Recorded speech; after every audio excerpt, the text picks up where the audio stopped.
নমস্কার সবাইকে, আমি রুমা। আজকে তোমাদের সাথে যে ভিডিওটা শেয়ার করব সেটা হচ্ছে হোমমেড সেরেল্যাক্স।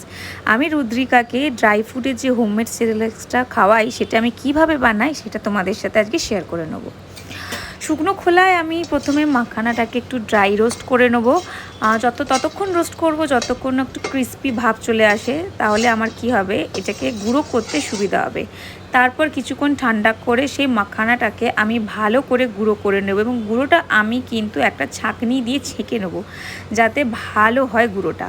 তারপরে এক এক করে আমি সমস্ত বাদাম, যেমন আলমন্ড, কাজু, চীনা বাদাম, পেস্তা বাদাম, ওটাকেও আমি শুকনো কড়ায় ড্রাই রোস্ট করে নেব। ড্রাই রোস্ট করে করার পরে একটু ঠান্ডা করে রেখে দেবো।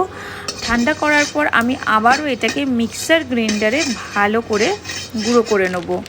এইগুলো কিন্তু আর ছাঁকবো না, কারণ বাদাম থেকে যে অয়েলি ভাব থাকে সেটা কিন্তু ভালোভাবে ছাঁকুনি দিয়ে ছাঁকা যায় না। এরপর লাস্টে আমি আখরোটটাকে আমি ড্রাই রোস্ট করে নেবো। ওটা সবার সাথে করিনি, কারণ আখরোটটা একটু টাইম নেয়, সেই জন্য। আর সাথে আমি কিছুটা ওটস ড্রাই রোস্ট করে নেব। আগেই বলে রাখি, আমি এই যে ওটসটা ড্রাই রোস্ট করে গুঁড়ো করে রাখবো সেটা কিন্তু আমি ওর সাথে মেশাই না, মানে পুরোটা।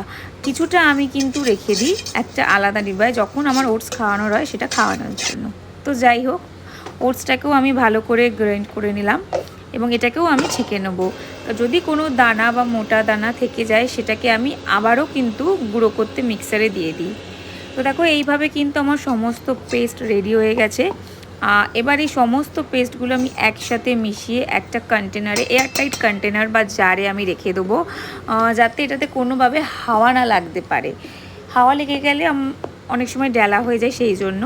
এবং এটাকে কিন্তু আমি খাওয়াবো 15 দিনের মতোই, ওর বেশি নয়।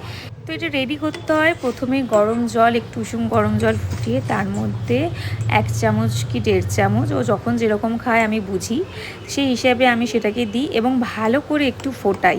যেহেতু এটা হোমমেড হচ্ছে, সেই জন্য এটাকে ভালো করে ফোটানো দরকার। ফোটানোর পরে আমি দেখে নিই এই অবস্থা। মাঝে একটা জিনিস দিই যেটা বলা হয়নি, সেটা হচ্ছে খেজুর কিছুক্ষণ গরম জলে ভিজিয়ে রেখে তার খোলাটা ছাড়িয়ে ভালো করে পেস্ট করে নিয়ে খেজুরও কিন্তু মেশাই। তো দেখো, এখানে অনেকটা এটা প্রায় শুকনো লাগছে, তাই এটাকে আমি আবারও ফোটাবো জল দিয়ে একটু লিকুইড ফর্মে আনার জন্য, যাতে আমার রুদ্রিকার খেতে এটা সুবিধা হয়। তো দেখো, আমার ড্রাই ফ্রুটের হোমমেড সেরেল্যাক্স কিন্তু রেডি, যেটা আমি ওকে খাওয়াই। আর এটা আমি খাওয়াই কিন্তু ওকে মর্নিং টাইমে।